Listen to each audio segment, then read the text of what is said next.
Thank you for coming. Great turnout tonight. It's the first Managing the Planet of the semester. Just a couple of announcements. If you're not on our mailing list, it's sustainability.colostate.edu. Make sure you get registered on there with your email, and you'll get all the exciting news about the events and everything that's going on. A big event coming up is on February 27th at 4 p.m.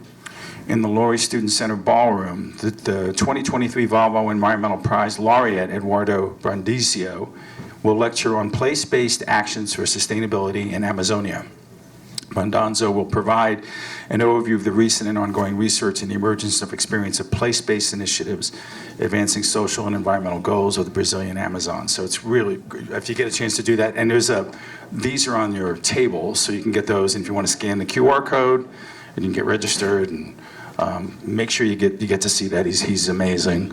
Well, tonight we're starting off the semester. I think we've done this, I think the first panel of every semester for the last, it's been since we started this, has always been around the COP, right? Yeah, it's been about 10 or 12 times. So many of you have probably been here before. A lot of our speakers have been to several of these. But we're going to start off, looking at sort of the international efforts to address climate change, and it's all really around the Conference of Parties, and there have been a number of those. I guess the key ones were, the Kyoto, right, in '95. That was a really sort of important one. I mean, they're all important. The Paris Agreement in 2015, that was 10 years later. And then some, more aggressive sorts of outcomes at the 27, and then also the most recent at the COP28, which we'll talk about tonight, which is really pushing the swift transition to renewables, right? And there's a lot of things that happen there. So the way that this works, if you have not been here, by the way, my name's Gene, and I'm what do I do? Oh, I'm a professor, and I'm also the director of the Ag Experiment Station at CSU, and I've been doing this since it started, actually. So I'm really lucky. This is a great thing to do.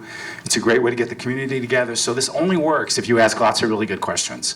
And if you ask a question, all we do is ask that you identify yourself however you want, and you can pitch anything you want. If you have a business, or if you have an issue or something, or a group, you can only do it once, okay? So you pitch yourself once. But anyway, so the way this works is I'll do a brief introduction of our panelists and talk about the bio a bit, and then we'll go around. Hey, son, come on in, and we'll get started, and we'll have each of them give about a 2-minute overview of sort of the work they're doing, here at home, and then the connection to the COP meetings. If it's not only this one, but if you've been to previous ones, and we'll get the dialogue started. So I'll just go through my list. First and foremost, my colleague Gillian Bowser, to my right. Gillian's an associate professor in the Department of Ecosystem Science and Sustainability. Her areas of expertise are in community impacts of climate change and citizen science. Next, my colleague, everybody, I guess I've been here so long, everybody's my colleague. I don't have anybody I haven't worked with. Sonali Didi is an associate professor in the Department of Design and Merchandising with teaching emphasis. Her teaching emphasis is in global sourcing of textiles, apparel, and sustainability in design and merchandising. Thank you for being here, Sonali. Have you been at one of these before? Yeah. What's your first one? Okay, we have a special thing for first-timers. We don't, I'm just kidding. Anyway, Sheryl Magzamen. Correct. Is an associate professor in the Department of Environmental and Radiological Health Sciences. Her primary research focus is understanding the contribution of social factors and environmental exposures on childhood chronic disease. Welcome, Sheryl. Hussam Mohammed, welcome. Thank you. Thank you for coming. We know you're busy, so thank you for making it. He's a professor in the Department of Civil and Environmental Engineering. His research interests include sustainability and life cycle of civil infrastructure as influenced by aging, deterioration, and natural hazards. And then finally, our student panelist, Jacob VanderRoest, is a graduate student at the Department of Chemistry and director of the graduate chapter of the Student Sustainability Center. As director of the Graduate Student Sustainability Center, he provides space for graduate students to meet, network, participate in sustainability-related outreach events. Welcome, all of you. So anyway, so I thought we have a panelist who's not going to make it tonight, Alita. So she's being socially minded and staying home because she's sick. So anyway, so she won't be here. But we'll start off the conversation maybe about, let's go through, each of you kind of give like a two-minute summary of what you're doing, at CSU, and maybe what your role was at COP, like what you were doing, if you ran an event or you participated or you know, whatever. Okay, so let's start with Sheryl. Why don't you go first? Thanks, Jean, and thanks to Sojas for having us, and thanks for all of you for attending. So I'm an environmental epidemiologist. I study the impacts of an environment on the health of people and animals, and most of my work thus far at CSU has been studying the health effects of wildfire smoke, which we live in with day in and day out, and used to consider something as a summertime nuisance, and now is impacting us all year round when we think about things like the Marshall Fire, which happened in December, or long-range transport from fires in New Mexico that start in the late winter and early spring. So my concern is that, and why I was so excited to go to COP is, generally academics go to conferences and we talk amongst ourselves, we talk amongst our peers, we talk about our science, and it seems to be a closed circuit, and we never really understand about how that science, especially environmental science, gets translated into policy. So I was thrilled to be able to go to COP because I wanted to see how that science works, because climate change kills people, it kills animals, not only for things that I study like wildfire and wildfire smoke, but floods, heat, dust storms, and other environmental changes that are associated with climate change. So I was incredibly humbled to be at COP because I realized that science is not the forefront of everyone's mind there. It's at the forefront of our mind because that's our day in, day out. But it was incredibly humbling to see that other things were in consideration, you know, infrastructure, economics, GDPs of countries, and not really this kind of long-term health impacts that we see day in and day out. That seems to be not as part of the equation as I thought it would be. And again, that was an incredibly humbling experience. I think that influences me just to try to speak louder, also try to do a lot of community outreach, try to talk about the importance of what we do on campus and make sure that the community is informed about what we do. And again, for things like wildfires, knows how to protect ourselves. But again, thinking about how we don't have policy levers for climate change the way we do for other anthropogenic pollutants like motor vehicles or point source pollutants. So what do we do? And what does that conversation look like? And that was really what I hope to experience at COP. Great, thanks, Sheryl. We'll go to Mahmoud. Hello, everybody. My name is Hussam Mahmoud. I'm a faculty in civil engineering at CSU. My research emphasis is on sustainable and resilient infrastructure and communities. So a lot of the work we do is to understand how the built environment will respond to extreme events. We look at different type of hazards. We look at hurricanes coupled with sea level rise. We look at tornadoes. We look at wildfires. We've developed a recent model that can allow us to predict which building will survive and which building will be damaged in a wildfire event. And don't ask me, is my building going to survive or not, because I get asked that question all the time, but it's really exciting development for our group. But damage to the built environment is a prerequisite for all the analysis we do after that, which is how communities' physical system, social system, and economic system, and we're starting to dig into ecological system, how all these different systems intersect and interact during the recovery process, because it's not, they do not work in isolation. So that's one of the areas we look at. We have placed a lot of emphasis on social institutions, looking at healthcare systems and schools, education systems, I should say, and how they recover following extreme events.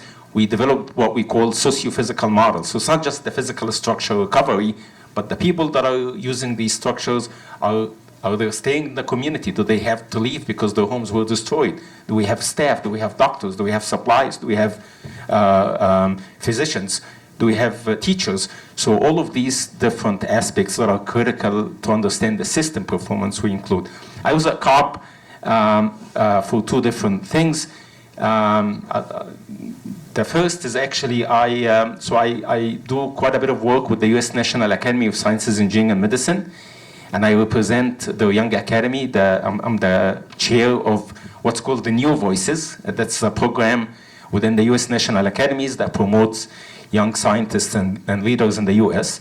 So we had a session there that was co-organized by the Global Young Academy and the New Voices, which is the young version of the U.S. Academy, and also organized by the Academy Partnership, which is the umbrella that oversees all senior academies around the world. And the idea here was to discuss how senior and young academies can work together to address climate issues, because we don't want to work in isolation either, thinking, people who have a lot of experience have the solution. Well, clearly not, because we don't, right? Nothing worked the way we want it yet. And the younger generation, they don't have the solution either, right? They need to understand complex issues, and they need to learn from the experience of those who did things before them. So we have to work together in that regard. I was also there participating on a panel related to resilient infrastructure, talking about different aspects of how to make infrastructure more resilient to climate hazards. Thank you. Okay, great. Sonali. Hello, everyone. I'm Sonali Didi. I'm an associate professor in the Department of Design and Merchandising at CSU. I'm also an affiliate faculty with the School of Global Environmental Sustainability, Food System Institute, and the Regional Economic Development Institute at CSU. And my research focus is focused on fashion and sustainability, because we all wear clothes, at least, I guess. So. Yes, but nobody talks about sustainability and clothing and textiles and how it's all connected. So my area of research goes through from the raw material to the use, consumer, how does it reach to the consumer, and what happens after the use of consumer. And I don't know, I'm pretty sure a lot of you, the first thing which comes to your mind is, oh, we donate, but then we don't go back and check where did it end up. So I like to say this because 1 in 5 clothes only ends up being used again when we donate, and the rest goes into the landfill. So these are statistics by the U.S. Environmental Protection Agency here in the U.S. And I think the national statistics are 11 million tons of clothing and textiles end up in U.S. landfills every year. So that's huge. And my reason to go to COP was just to understand how are we discussing fashion's impact on climate, health, communities, indigenous population and their knowledge. And the discussion was less, but it is increasing every year. The voices are increasing every year. So we are seeing a lot of systems perspective coming for the fashion industry. So that was my primary reason to go to COP. Yeah, I think.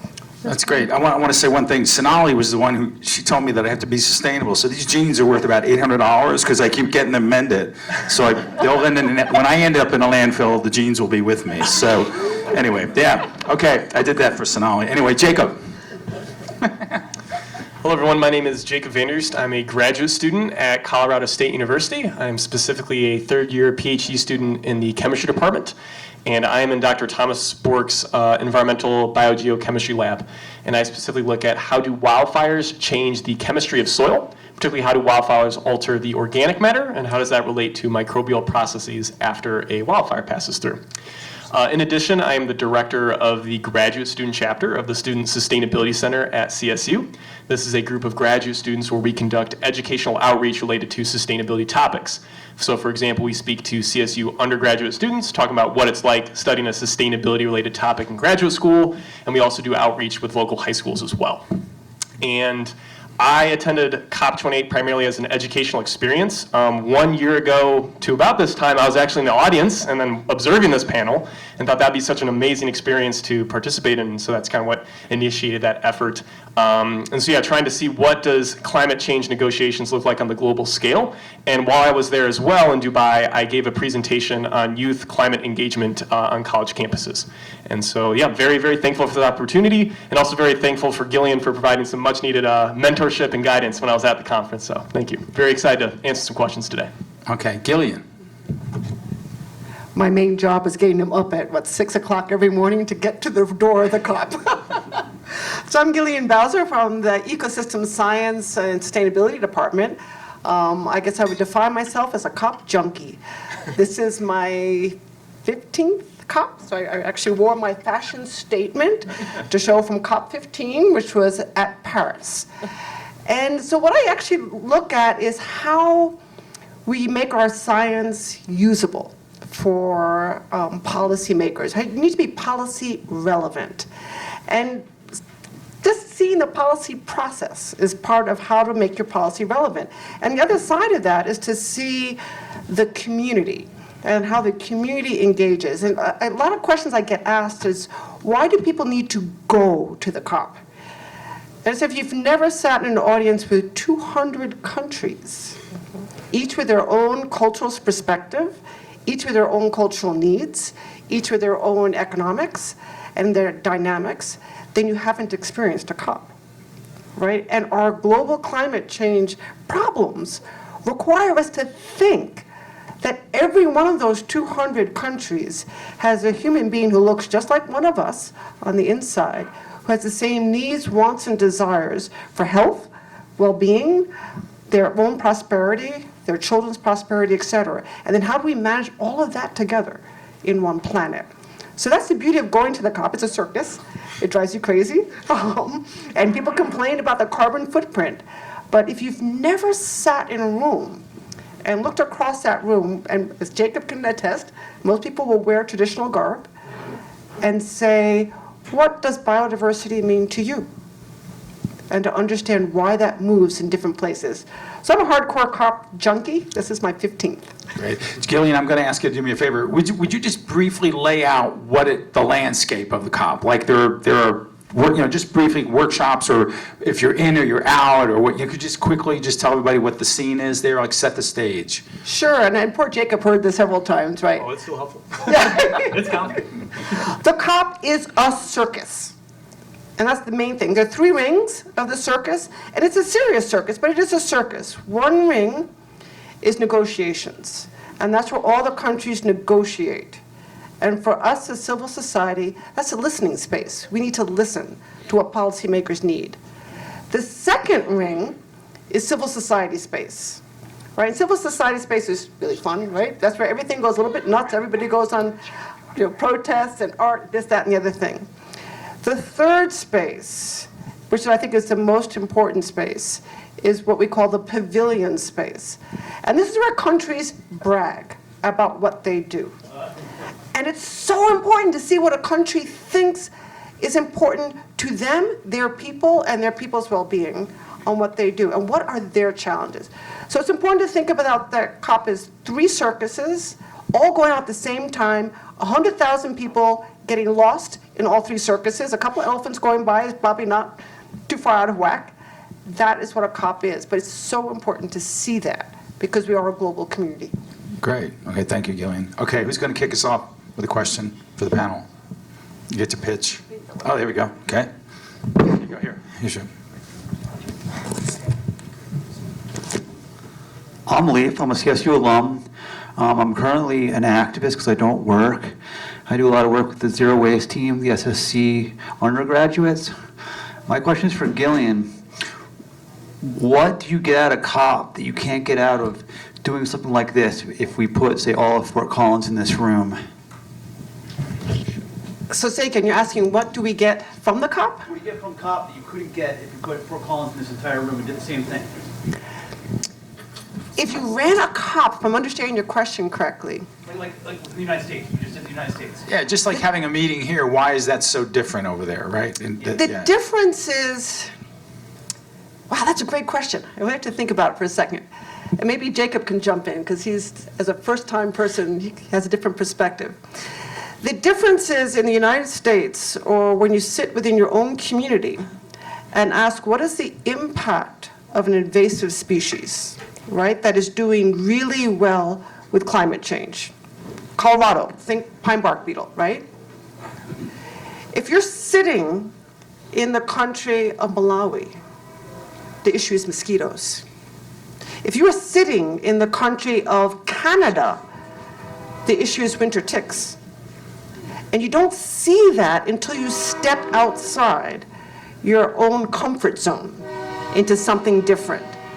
So we don't think about ticks. We should, but maybe we think about them a little bit. We don't think about malaria. How many people know that malaria was first transmitted in the United States this year? I see some heads nodding. Our health people know this. Why is that? We have an invasive species that now thinks our warm winters are pretty darn good. Right? So they're surviving on our soils. The chance of you dying from malaria is higher in the United States than it is in sub-Saharan Africa by misdiagnosis. Because our doctors here don't know what to expect from malaria. That's why you need to step in another country, because you can't see it if you're just embedded in your own country. And remember that the insects don't know the boundaries. They can't read the signs. They can't speak the language. That means all this stuff is moving across our boundaries. They don't see our political landscape, but they impact every one of us the same way, and in some ways that we haven't thought about. That was a long answer, sorry, but that's a great question. Okay, great. Next question, anybody? There we go. That's what I like. Come on up here. Name and give us a pitch. Hi, yeah, I have a pitch. My name is Pat Berger. I'm a volunteer solicitor for a way to sustain a woman's right to choose in the Colorado Constitution. If you're interested in signing a petition to put into the Colorado Constitution and you're a Colorado registered voter at your current address, come see me after.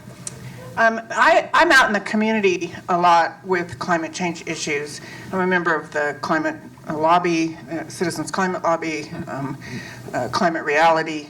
What I hear a lot isn't the academic stuff that you're talking about, but what are we going to do to employ all these oil and gas workers in Colorado that we have to gradually phase out oil and gas, and that's a big part of our economy. And I would like to know if you have any magic solutions for that. Thank you. Okay, transitioning to the renewables, so somebody, maybe Hussam, maybe. I don't have the solution, of course. If I had the solution, I'd be a very rich man. But actually, I'll add to your complex question the following. Very, very rich oil countries in the Middle East, and the population is much, much smaller than what we have here. Their lifestyle is such that, it's benefiting quite a bit from, obviously, all the oil that they have. Just naively believing that they will phase out to the point where they don't have anything at all, and they won't be able to sustain that lifestyle that they have. The average citizen in the UAE 10 years ago was worth $15 million. Right now it's probably a lot more. So to believe that they will not sustain this life is a little bit hard.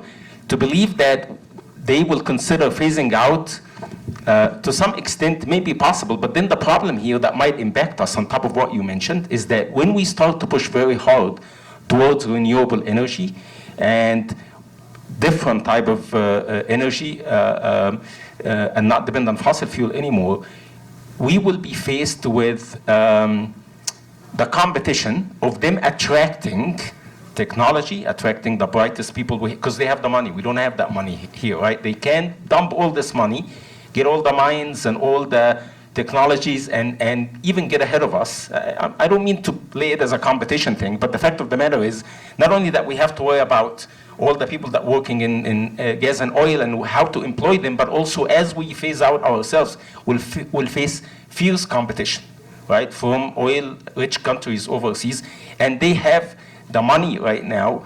Actually, I don't know how many people here follow soccer. Look at Saudi Arabia and what they're doing to the soccer industry, right? What makes you think they won't do the same thing with the energy sector? It will be probably, and we will be lost. So I don't have the answer, but I added another layer because I think it's important to think about the different aspects of it. Okay, anybody else? Yeah. Yeah, thanks for the question. Was it Pat? Is that right? I think one of the things we talk about on campus is this idea that the jobs that our students will have in 10 years, we don't even know what those jobs are at this point, as society is rapidly changing through technology.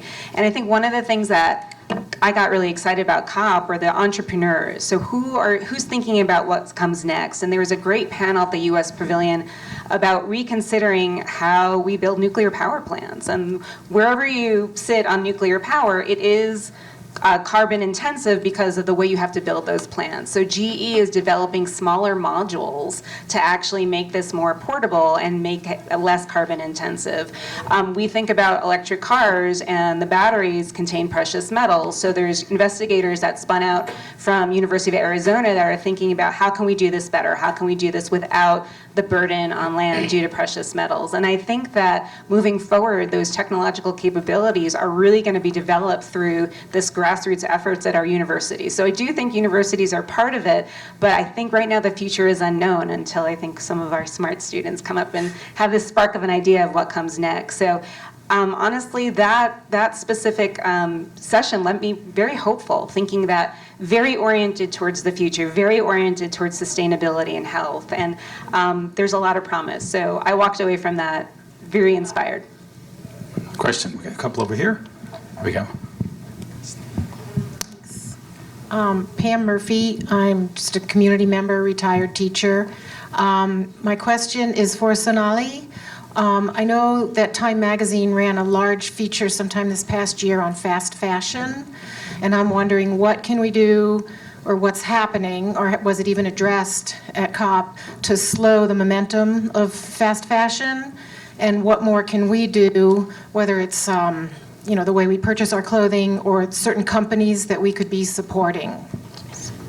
Great question, thank you. In the first week, and this is my values-based, I don't support fast fashion brands, and one of them is H&M. And in the first week of COP, they did commit and pledge $100 million for having a renewable energy farm to offset, decarbonize all the production which they're doing in Bangladesh. And I'm still reflecting on that because I'm like, their business model itself is promoting not unsustainability, and now they're trying to offset. So is it greenwashing? What are they doing? So they were one of the brands which kind of promoted fast fashion to where we are right now. And the next one is Shein, which is ultra fast fashion. So just to give you an idea about fast fashion, so anybody, I'm guessing, how many of you know what is fast fashion? I know, the teacher in me kind of just... No, you should tell us, yeah. Anyway. Think of fast fashion as any fast food. It's fast, so it's cheap, it is low quality, quick production, not good for health. Very similar, fast fashion, it's cheap, made of really bad quality materials, gets into the landfill, spoils our landfill as well, and it's mostly synthetic materials, polyester, which is fossil fuel based, synthetic fibers. So all of this makes it much cheaper, and that's why it's not good. And that was fueled by brands like Zara, H&M, and all of these. So yes, there was a lot of focus on fast fashion, especially from the perspective of reduced consumption, but also seeing that fast fashion brands are committing to sustainability goals, which may or may not be in the best interest. So they're still going to fuel consumerism, they're still going to fuel bad quality products. So I think it comes back to consumers. And that's why at COP, we saw a lot of activism, a lot of calling out brands, making brands accountable to what they pledged in previous years, and asking them, are you meeting the 2030 goals? So it was a global stage for asking brands, what are they doing, and are they doing enough? So there's a huge campaign going around end of fossil fuels and things of those sorts. So a lot of activism. What you can do is, what we are doing quite a bit in our program at CSU is designing and thinking of the materials from where we design. And a lot of brands are also moving in that direction. Partly because of policy, partly because of fast fashion, but I think focusing on materials and also educating our younger generation, maybe some older generation as well, because I think it gives that instant gratification the moment you shop, and then that's gone really quick. So kind of going to the root of the problem, why are you buying so much? Is it for that temporary happiness? Most likely there's some thing which they're trying to feel happy about, and they're still not. So kind of going back to the root problem. Jacob, go ahead. Yeah, and I was going to say, Sonali also helps lead something called the Patchwork Initiative at CSU, which is an educational initiative to tell students about, fast fashion and such. They also have workshops where students can learn how to mend their clothes. Like, for example, that's where I learned how to sew, and so now I sew up my clothes. Hopefully I can have an $800 pair of pants like Jean has someday. Right. But so a lot of educational opportunities are also happening within CSU, too. Sonali, just a quick question. I know that the COP is all about climate change. Were there discussions about like forever plastics and stuff like that? Right, that's a secondary sort of effect of clothing, right? Right? Yes, so there were two things, I think, focused on materials. One was biomaterials, a lot of focus on what are some alternatives for synthetic fibers, so bio-based, looking at other sustainable fibers, if you may, and lots of things. It could go from, fruit leather to, I'm trying to think what other, and Stella McCartney, she actually had like sustainable fashion pop-up kind of thing at COP. I was not there because that was in the first week. We went in the second week. But designers are coming forward and showing people how is it possible. Yes, it comes at a cost, but how is it possible and how brands should be supporting these innovations. And the second was also a lot of focus on regenerative farming practices. And now you might think, what does regenerative farming has to do with fashion?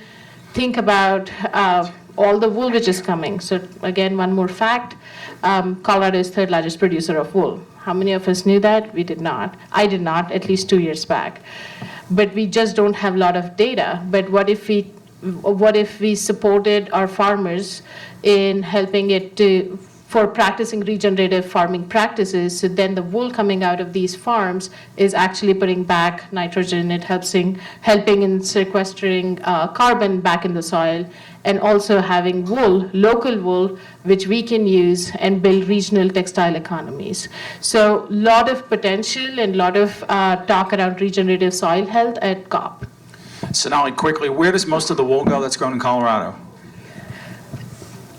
The little which we know, which we have been able to track the supply chain, the bigger producers, we have Woolpool in Moffat County, and I think Woolpool must be also down in south, but it goes out to China, especially for processing, because we have lost the industry for wool processing. Okay, thank you.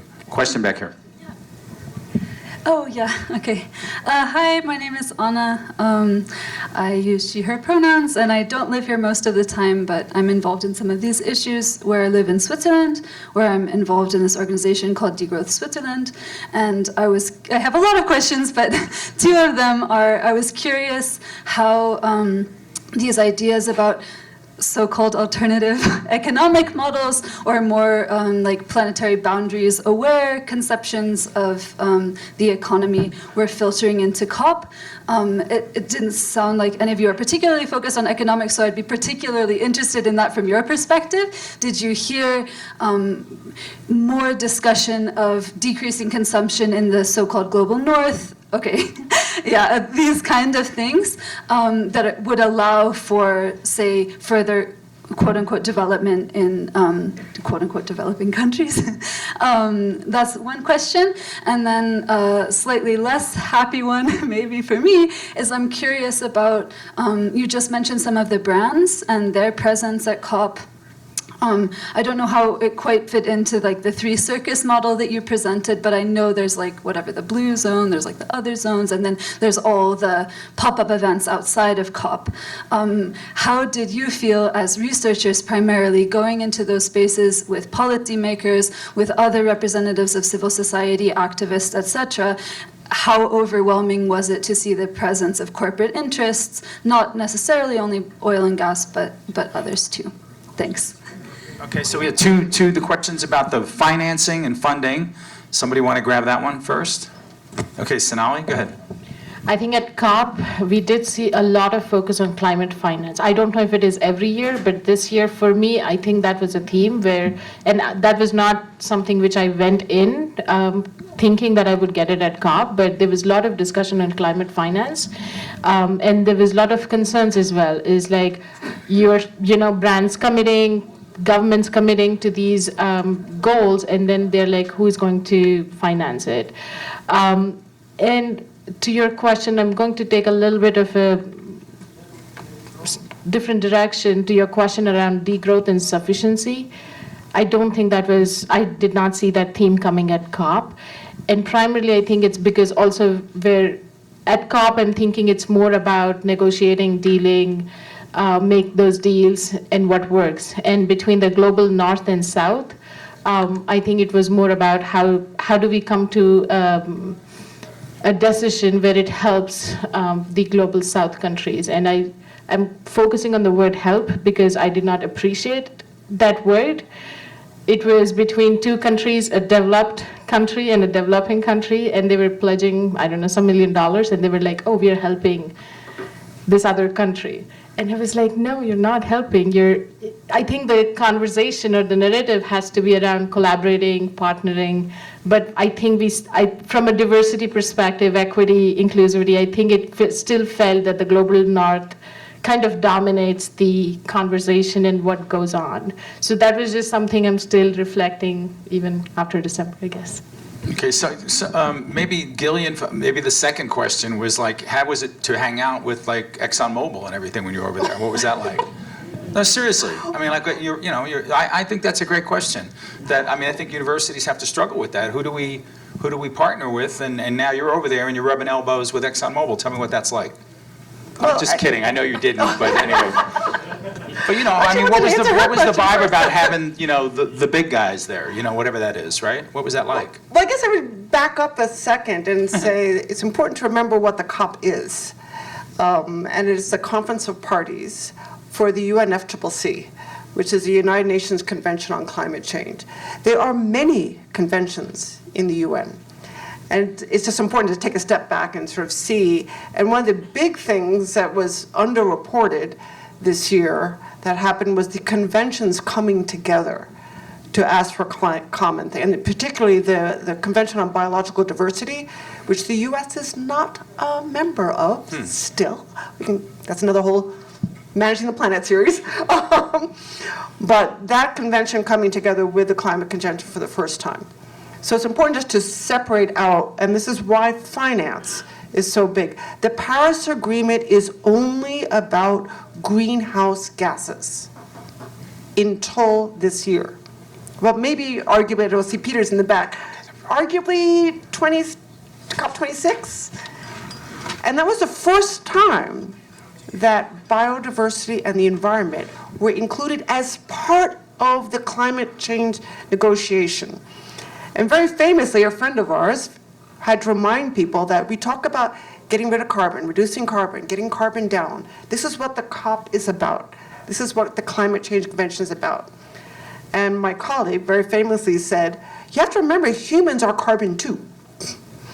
So we can't just talk about getting parts per million out of the atmosphere without thinking about how the environment responds. And this year is the first time the United States and other countries can include environmental responses in their approach to the Paris Agreement. Now, why does that matter? Is finance. So you can now say, I was going to call this morning with the National Academies of Science. For the first time, you can say pollinator reconstruction or pollinator garden in my local community can be financed and answer the U.S.'s description of how they're going to reduce their carbon emissions. That is the first time that's happened. And it's really important because that means I can get a whole bunch of fourth graders really excited with a butterfly net to go out there and collect pollinators and get them growing in their backyard. And we can count that towards our emissions reduction. This is a really different playing field. So I didn't answer your question, Gene. No, I know you dodged it. It was pretty good. But that was really fun. Okay, anybody want to comment? Can answer that question. Anybody else have any feelings about that? About what that was like? I mean, I will just make a quick comment. And, Yeah. part of this COP was also a follow-up on COP27, where there was a big discussion on damage and losses and how they might want to develop and find funds to compensate countries that have been going through damage and losses. And in my opinion, I have mixed feelings about it. For one thing, once you introduce damage and losses, you're inherently telling people it's okay for you to incur these damage and losses because I'm paying you for it. Right. And it's almost like, and then you as someone who's willing to pay, you're coming across to somebody else as you're helping, but the fact of the matter is you're making tons of money. It's like, some pharmaceutical companies where they make tons of money from medicine or prescription drugs, and they know that some people will have some sort of, bad consequences. It might be whatever. And they're willing to deal with these lawsuits in the future. It's okay, because I'm already making billions until I get to that point. Yeah. So I feel like the discussion on damage and losses, which was related to also how do you come up with these funds to pay developing countries, it was a big problem. And it's partially finances, but I think it's somewhat stepping back, in my opinion, not stepping forward. Right, but that was part of COP27, right? And did that and come the up 28. again? Yeah, of course. Oh, okay. Yeah. Okay, This is a huge part of COP28 as well. Yeah. Okay, great. We have a question back here. Anybody comment? Any other comment before we I was go? going to say, Okay, Jacob, go ahead. in an attempt to address the second question in terms of oil and gas lobbyists being there, that was something that was quite frustrating to a lot of the youth that were at COP28. For example, at the end of week 1, I attended the first week of COP. There were these closing remarks, and from a youth organization, the representative indicated how frustrating it is that there were approximately 2,400 lobbyists from oil and gas companies there. So that's something that rubbed a lot of the youth the wrong way for sure. Yeah, okay. Gil, you're going to say something, Gillian? Okay. I was just going to say really quick, that the issue of lobbyists is a constant conversation in the COP, and it's important, again, to think about those 3 rings of the circus. Everybody needs to be there. That's the first step. You have to have everybody there. We can't solve the climate crisis and just push all the corporations to the side, right? They have to be at the table. And we have to keep that pressure on them. That's why you need 100,000 people at the COP to tell the oil and gas companies that you need to do something, right? It's that tension, and that's an important part. Okay, a question back here. Awesome. Hi, I'm Ellie. I'm an undergraduate student at CSU studying chemical and biological engineering. This question is kind of to everyone. I feel like it's kind of hard right now to try, to figure out how to play my part against climate change when I'm also a student and I have no time in my life for things. So it's I hear about all these cool opportunities, things that I'd love to be doing, but then I'm in the library instead. So it's you do the small things, I'd be I'm a vegetarian, but then I also use I don't get food locally because it's super expensive and I'm a broke college student. So it's just kind of hard, where are the the lines that we can draw where we can actually do things that help? Because thrifting, you feel good about that, but then you get rid of more clothes and they end up in the landfill again. So what are things that actually help? Are there any things that you can do? Because avoiding single-use plastics and stuff, we hear that all the time, but then we also hear that none of it's doing as much good as we think. Yeah, that's it. Yeah, that's a great question. Yeah, and you're a student. Do students sleep? I didn't know that they sleep. I thought you just go, okay. Sonali. Great question. And I always have this conversation with my students, especially as we talk about sustainability, and they're like, what are we going to do? When we go to the industry, we are not going to make those decisions.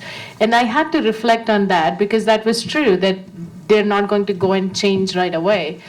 But then I think as a student at this point, and I guess we all are lifelong learners, I think educate yourself, become as much aware as you can, because when the time comes for you to make that decision, which you can afford in time, resources, money, whatever that looks like, you can take an informed decision. Because sometimes we make those decisions and maybe after some time we are like, oh my God, I just, added to the sustainability problem. So keeping yourself abreast and educate, aware, and if you can involve, great. I know time is of essence, but I think that's where I see our students, and also whatever you're studying, looking at a systems perspective. If you change one thing, where does that effect have on the system? I think that awareness is missing, not just in younger generations, even in older generations. So I think understanding the entire system of how individual decisions can affect as well as the broader societal decisions can affect the sustainability. Okay, great. Sheryl, you want to comment? Yeah, thanks for that question, Ellie. I'm going to ask you a question back. Are you registered to vote? Yeah. Perfect. Because one of the most important things we can do is hold our decision makers accountable. And that goes for everyone in this room. One of the most, again, it can be very depressing to think about politics right now. And I think that when we look at the front page of the paper, when we listen to the news, it's not hopeful, especially here in the US. But, and looking at the front page of the New York Times when we were in Dubai was also not very encouraging, since it was really hard to find coverage on COP. But what was really heartening, again, trying to talk about the highlights, was I was able to hear our Senate delegation speak at the US Pavilion. So this was Senator Carper, Senator Schatz from Hawaii, Senator Murkowski from Alaska, Senator Whitehouse from Rhode Island, and a few others. And these senators take climate change and sustainability very, very seriously. At the time, the George Santos circus was going on in Congress. So again, it makes us feel like politics is another kind of circus in addition to COP. But we have various serious people in the government who are aware of the issues, who are knowledgeable, who are thinking about the next generation in the future. And I think that we just need to keep climate change and sustainability and health on the top of the political agenda. And I think we could do that by getting to know our local legislators, our state, and just be a part of that. Even if it's writing an email to a staffer and letting them know this is something I care about, I think that's something critical that we can all do. That's great. Okay, Gillian, and you should run for office. Let's do that now. Go ahead, Gillian. So really quickly, I think it's important to think about small things tell big stories. And where we are in Colorado, we're at the range of two different butterflies that we probably all know and we can probably all identify, and that's the monarch butterfly. There's an eastern population, there's a western population. Biodiversity loss is one of the biggest issues in the COP. How much biodiversity are we losing? But we forget to ask, how do we measure biodiversity loss? And the big thing that we measure biodiversity loss with is citizen science. Simply reporting the species that you see. The Western bird count is one of the biggest things. How many people are signing up for the backyard bird count? It's this week. Y'all all need to go sign up for the backyard bird count. That is critical climate data, because the backyard bird count documented for the first time that birds, A, fail to migrate as it's warmer. Think Canadian goose, right? We've all encountered those guys, right? Think Canadian goose. It also showed that birds are migrating sooner, they're moving north earlier, and they're staying north later. That was all citizen, small-scale data done by everybody in their backyard feeder. Small things tell big stories. So get involved in something small. Urban heat islands, sharing that local tree.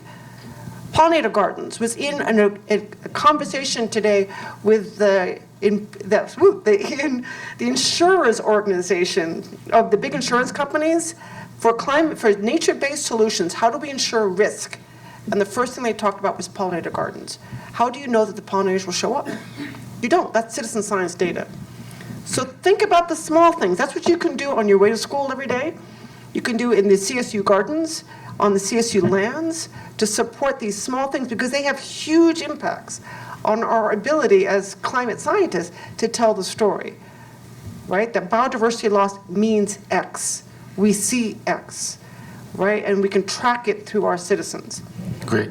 Jacob. Ellie, I have a lot of thoughts on this, so I'll try to keep it short, but I can hang around afterwards if you have more questions. But I really encourage you to try to fight the cynicism and hopelessness that often surrounds thinking about climate change. And to paraphrase Greta Thunberg, don't go looking for hope, look for action, and the hope will follow. And so getting involved in one of this myriad of CSU organizations that we have related to climate change, or starting to attend citizens climate lobby meetings. I know you're strapped on time as a student, and I really appreciate you coming out, even just in this instance for this panel tonight. So finding something small and going deep into it is a really good idea, at least in terms of initiating action, and then hope can come because of that. And then for more pragmatic questions about what actually makes a difference, I've started reading this book called Is It Really Green? And it goes through kind of those questions of like, should you use paper bags or plastic bags? So that's a good resource as well for more of the pragmatic questions about what makes a difference. But yeah, happy to chat with you more about this afterwards. Go ahead, Gillian, yeah. One more little thing. Don't overlook the food bank. Right, the food bank is a powerful organization that tells us about the health and well-being of our community. And as we support the food bank, that tells us about our well-being of our community. So don't overlook. Just participate in something simple like a food bank has huge climate impacts. So don't overlook that. Sorry. Hi, my name is Terry Gray. I'm in the chemistry department at CSU. And I'm not sure I'm going to advertise for anything. I do teach a SOGIS course on electronic waste that's offered in the fall. So my question is, from the handful of pro-nuclear energy folks that I keep track of, I was led to believe that there was a stronger pro-nuclear presence at COP this year than maybe any time ever before. And I know what they had to say. They were all sort of strong nuclear advocates. But did you experience that? Did you hear from any of those folks? What impression did you come away from COP with respect to nuclear energy as having a significant role in solving some of this stuff? That's great. Good question. So for a little bit of perspective, the nuclear issue came up in the Paris Agreement. And that's when it first started, with the issue of how we consider nuclear. And is nuclear considered clean energy, or is it considered renewable energy? And it was not included in the Paris Agreement at the first. But also notice that fossil fuels were also not included or not mentioned. So it's been an interesting dynamic to look at a couple things: geothermal, right, nuclear, and other energy sources that may be harmful. Notice that no one has talked in the Paris Agreement, or not the Paris Agreement, in the COP, about batteries. We need to have a conversation about batteries and heavy metals, and that has not happened yet. And maybe Hussam has a better, as an engineering, but that's a huge gap. So the nuclear presence has increased. I'm a little worried about it because I see a lot of young people wearing the nuclear t-shirts. It's mostly a very young audience. And the question that I have is, the legacy of nuclear is not good in terms of biodiversity loss or impacts on the environment, and our inability to measure it and control it has not changed much. So it's a great question. But yes, there have been more and more push towards nuclear as a clean energy source. I think it's dangerous because of other issues, not just the nuclear itself, the storage, the biodiversity impacts, water usage, all this other stuff that goes on with nuclear that we have not yet managed. And I think we should pay attention to that. So that's a great question. Okay, Sheryl, you want to say something? Yeah, It's so Terry, this is my first COP, so I don't have a basis for comparison. But I find nuclear compelling because of burning of fossil fuels creates PM 2.5, which we know is incredibly deleterious to human and animal health. So a co-benefit of moving off fossil fuels is not only reduction of carbon, but also reduction of PM. And all the points that Gillian brought up were correct. What if I found interesting, though, is that post-Fukushima, which was 2011, that France and Germany have moved away from nuclear power. And that is concerning in terms of where we are right now in terms of fossil fuel use, especially given these two countries' history. So what do we do in that situation in terms of some people think that Fukushima and Chernobyl are moving backwards in time, and that in terms of, again, the legacy of PM 2.5 pollution from fossil fuels, that nuclear is one of the better alternatives. I think there's generally agreement that there should be a mix, but all of the concerns about, one, the carbon footprint of building nuclear power plants is not to be ignored, but also, can we ramp up to be sustainable without nuclear power? So I think it's still in the mix, but I think the consideration of how much and how fast is something that's still being debated. Okay, great. We have a question back here. Hello, I'm Clint, also an undergrad, non-trad student over at CSU in the Natural Resource Tourism Department. Kind of developing some ideas as I move along. I'm a senior at this point and getting close to graduation. My wife's out of town. I have a babysitter and came out for the event. So first I'm going to do some beatbox and then, question though, I'm focused on something I learned last semester from my professor sitting here with me at the table, was about the idea of moving children away from kind of this ego leadership concept to more of an eco leadership concept through excuse me, video games and other types of things that they are holding interest in. When you go to an event, excuse me very much, about like COP and whatnot, you said there was some youth groups and things there that I'm sure are very involved and whatnot, but from a local standpoint, trying to understand more what is available in this community. I just moved here in June in order for me to further my education as a transfer student, and I have 2 young children myself, and just trying to understand the presence at a place like COP. I'm just learning about this event with my classes this semester through tourism planning and sustainable tourism and et cetera. So just again, kind of curious what's happening out there with youth education, trying to get them involved at younger ages locally and then potentially making that global impact over time. If you could just kind of expand on what you experienced or observed there, it would be great. Thank you. Go, Gillian.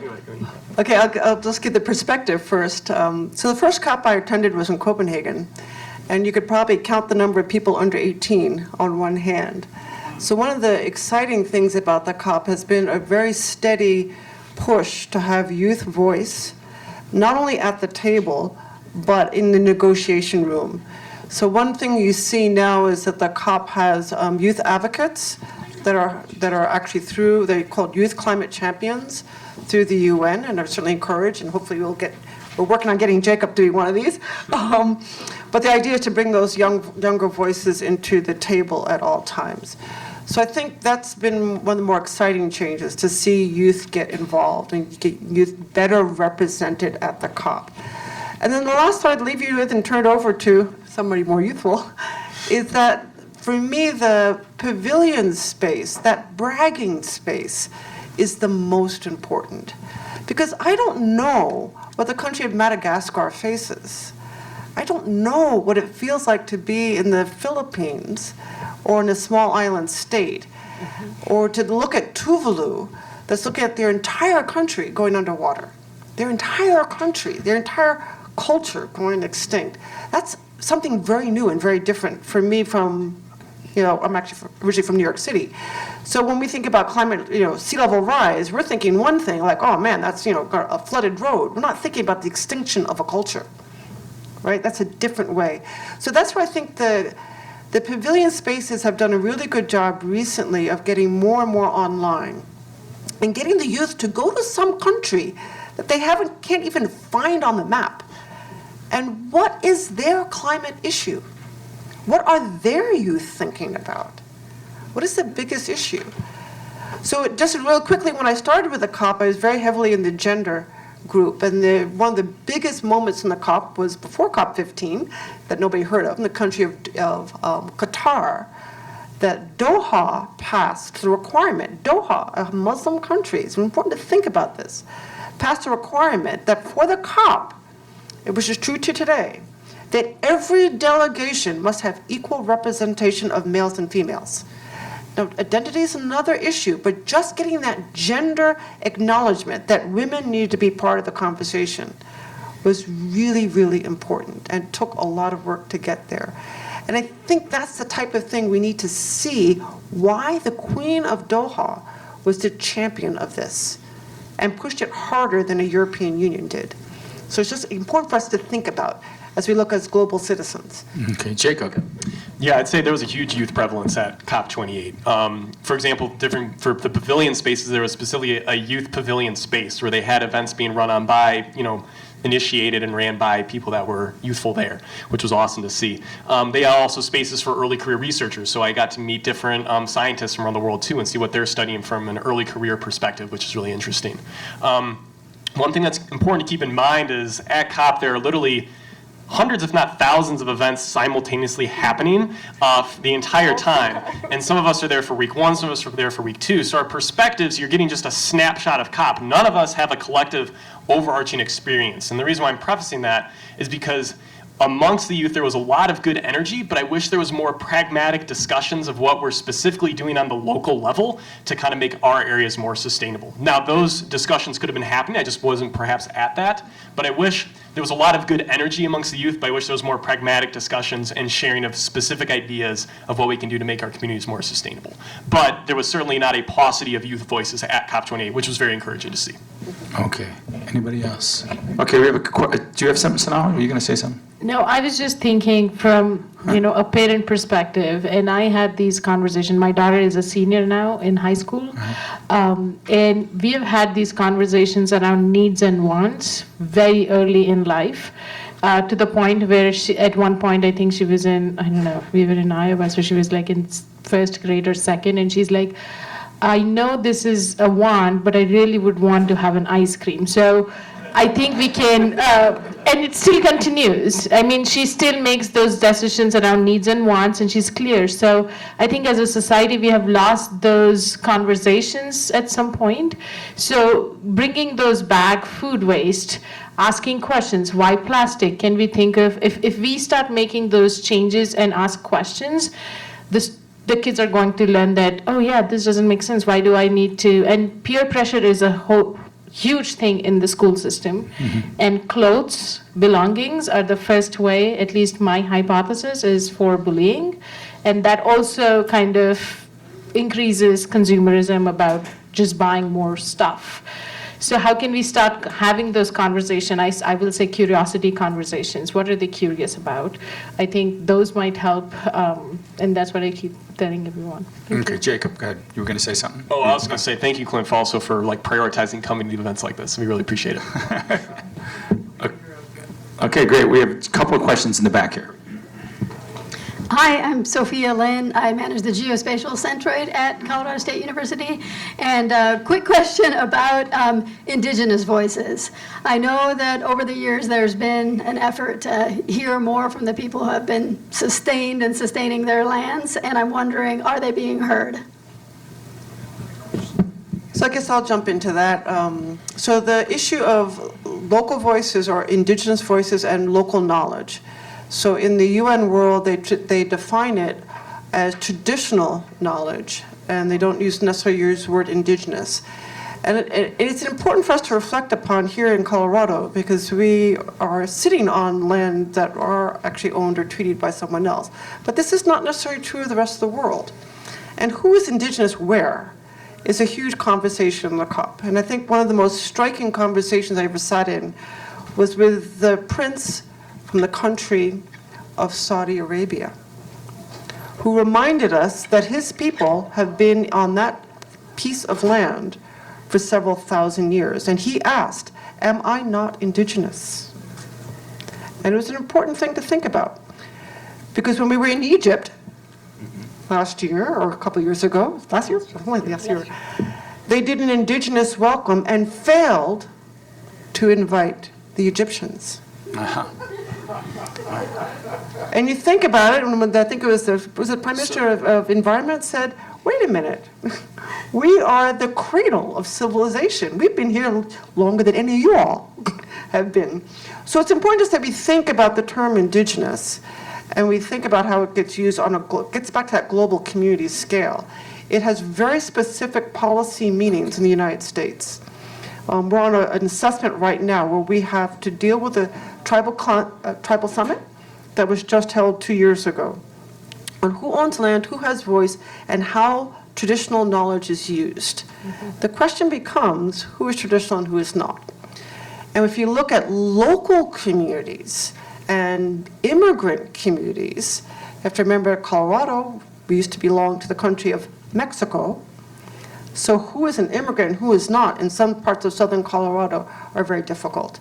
And it's important to think about that, because when we look at local and indigenous knowledge and how those knowledge are brought into the conversation about protection, this is a really difficult thing. And it getting to that pavilion and listening to those voices to say that, indigenous is really different from one country to another. And who is local, who is immigrant?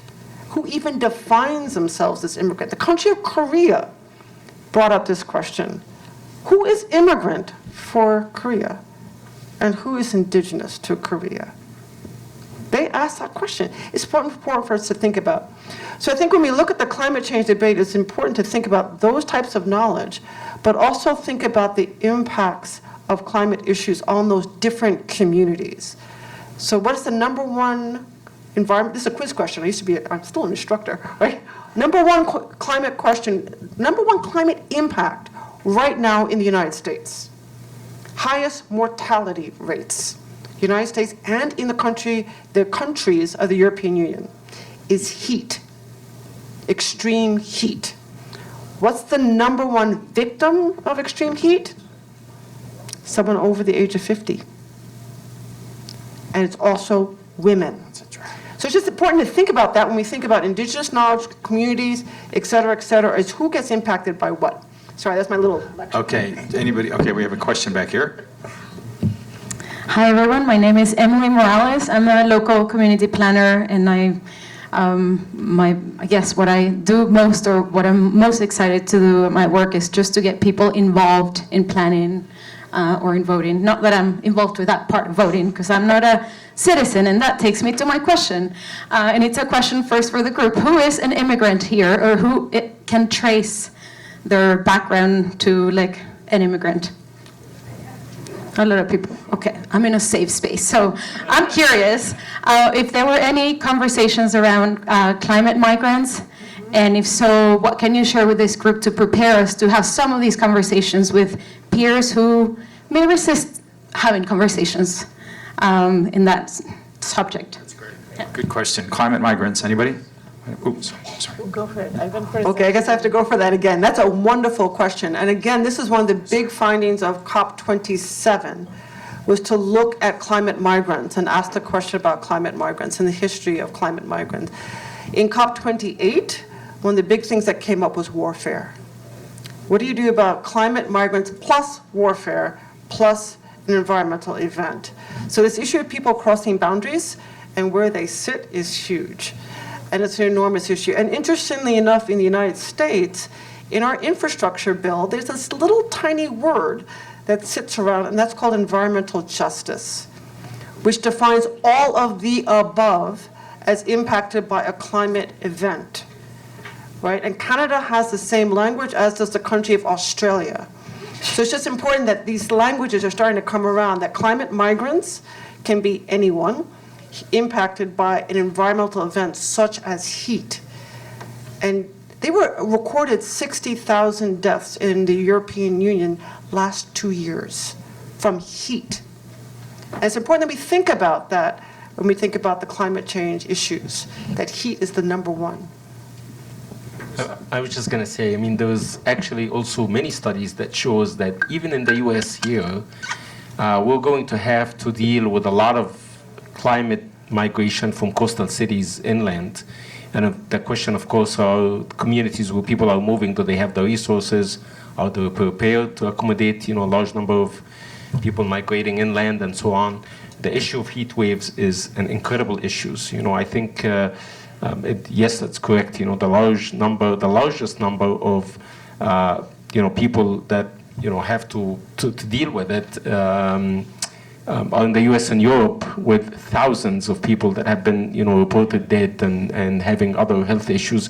One of the main issues with heat waves is how we even define vulnerability to heat waves. Because we look at heat waves, we look at heat, and we say, people are going to experience some health issues depending on age and social factors and economic factors and so on. But we dismiss the issue related to availability of hospitals and healthcare systems to accommodate, people. So if you look at, if you overlay, the temperature on top of healthcare system, you'll find that the perspective of the vulnerability completely changes. I want to go back to the comment that was mentioned earlier about, I'm an undergraduate student, what I do, and Sonali said you have to embrace complexity.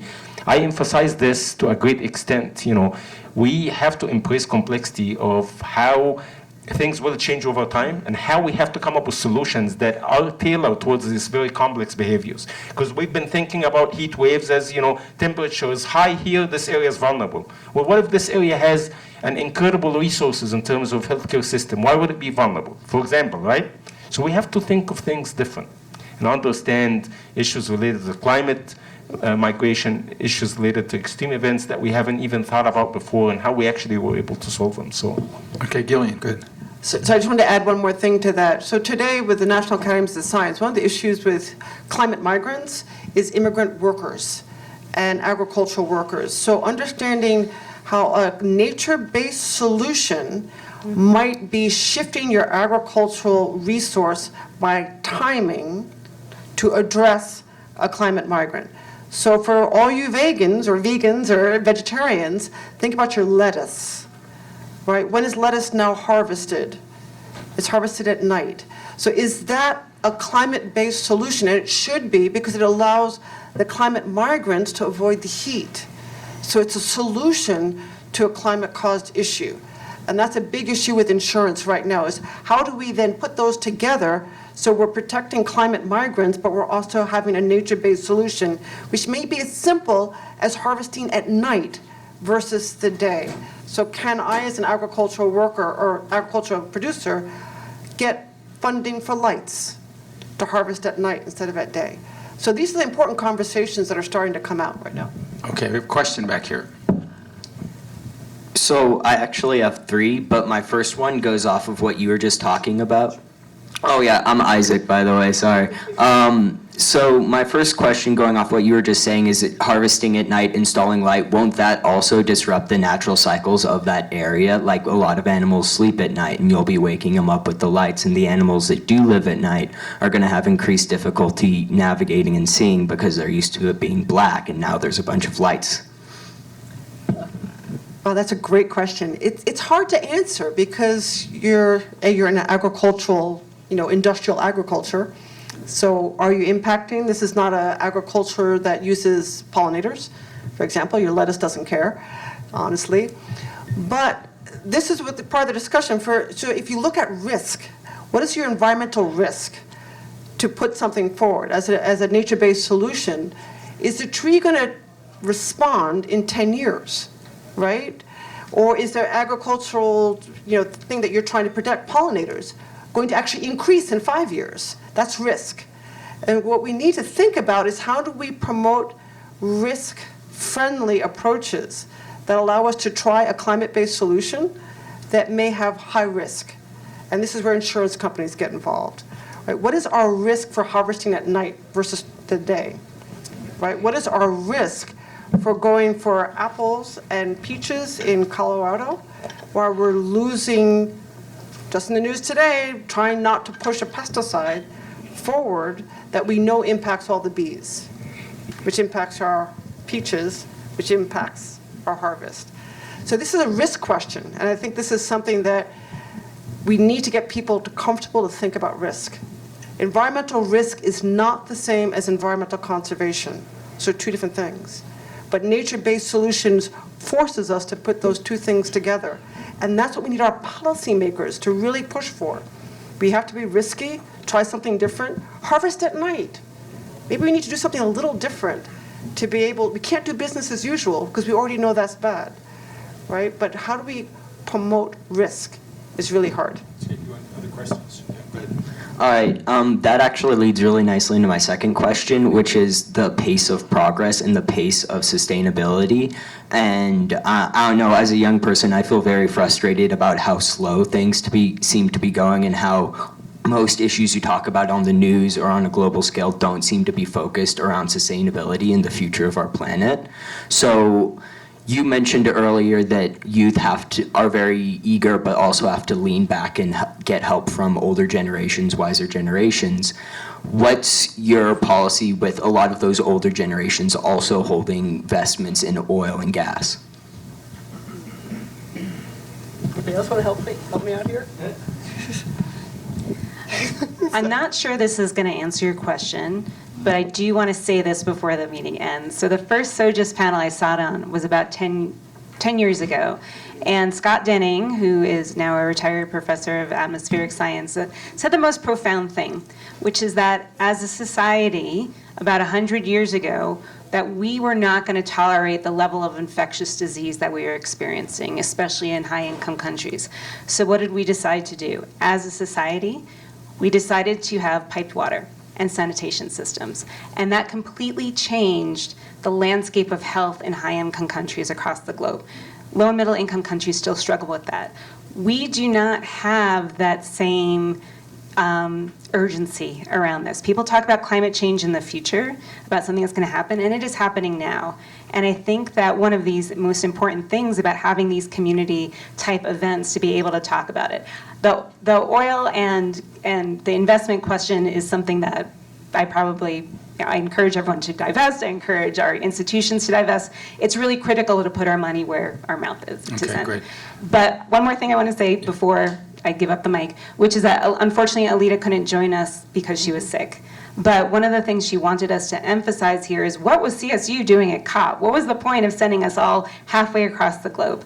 So we had a pavilion. We were one of very few institutions that had a pavilion to make sure that people at COP understood that this is important to us as an academic community, as a community that educates young people, and that even though we all study different things, that we are willing to be systems oriented and come back to our communities and have these dialogues, because it's not us on the stage, right? It's all of us, right? Some of these are complicated issues, but I think having the dialogues around them are the most critical things that we could do, about divestment, about trying to understand how do I make a difference, like Elliot asked before. So I want just to everyone know here that your institution, your local institution, is working for you and moving in the benefit for sustainability and health, but part of that requires outreach as well as knowledge exchange. It's not just us coming and say we should do this, that, and the other thing.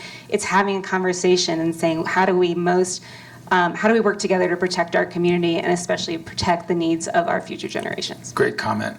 Let's get real quick question and we'll go back to the panel. Go ahead. Do you want to say something? I was just going to follow up and tell you I completely hear you and I understand the frustration. I'll tell you, my personal experience, and this comes from the academic world and dealing with private sector and insurance companies. If there is a problem that we're facing and somebody comes up with one hell of a solution, people will be so fast to act and react to that. And I've seen it from my own research where we do some work and people like it and you publish a paper and it goes somewhere versus we're doing some work and everybody's all over. The wildfire work, I can't even keep up with the emails and I can't keep up with FEMA and many other organizations pushing me to produce this and that. And it's frustrating because I don't have the time. But at the same time, it's really exciting because I see, I can tell you, within 4 to 5 years, we'll be dealing with wildfires completely different than what we're doing right now. So I think there's hope. Because when there is a solution that people see that is a viable solution, they'll jump at it and they'll push hard. So you need to come up with solutions so that people can go after you and get it from you. So. Okay, great question. I was going to just jump in one last really quick. piece We got on that. this woman has a question, but let's go really fast. Okay, go. Okay, real fast. I really appreciate your frustration, and I love that energy. I want to just say very quickly, it's important to think that climate actually responds on 2 scales. One is the scale of our lifetimes, and the other is the scale of an insect's lifetime. And it's important for us to understand that timing of response is really different. What moves at what rate, and how do we respond to that rate? If anyone can figure out how to keep up with invasive insects, let us all know, because they're moving faster than anything else. Okay, last question. Thank you. Maybe this is a bad location. Yeah, I'll hold your stuff. Thanks. French fries. Help yourself.